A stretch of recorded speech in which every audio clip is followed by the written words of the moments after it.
महाराज जी, अगर ग्रस्त जीवन में सभी सुख सुविधाएं मानते हुए उनके बीच में रहते हुए ईश्वर की प्राप्त कर सकते हैं अपन, तो फिर लोग विरक्त या अखंड ब्रह्मचर्य का कैसे जीवन कर जीकर सकते हो? तथा आप कैसे कर सकते हो? जब तक भोगों से विरति नहीं होगी तो भगवान की प्राप्ति की इच्छा ही नहीं होगी।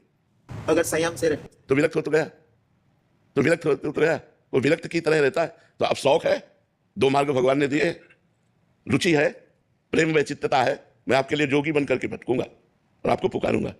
करोड़ों को भगवान के मार्ग में पहुंचा दे, वो विरक्त होता है।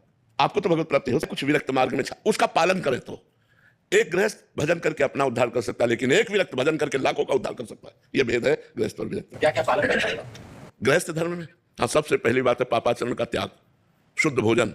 शुद्ध भोजन में आता है धर्म पूर्वक कमाया हुआ धन, मेहनत से धर्म पूर्वक कमाया हुआ धन, उससे शुद्ध भोजन और नाम जप करते हुए कार्य करना।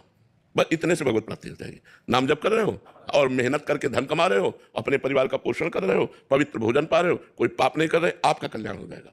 लेकिन आप औरों का कल्याण कर दे, इसके लिए जलना पड़ेगा और तपना पड़ेगा।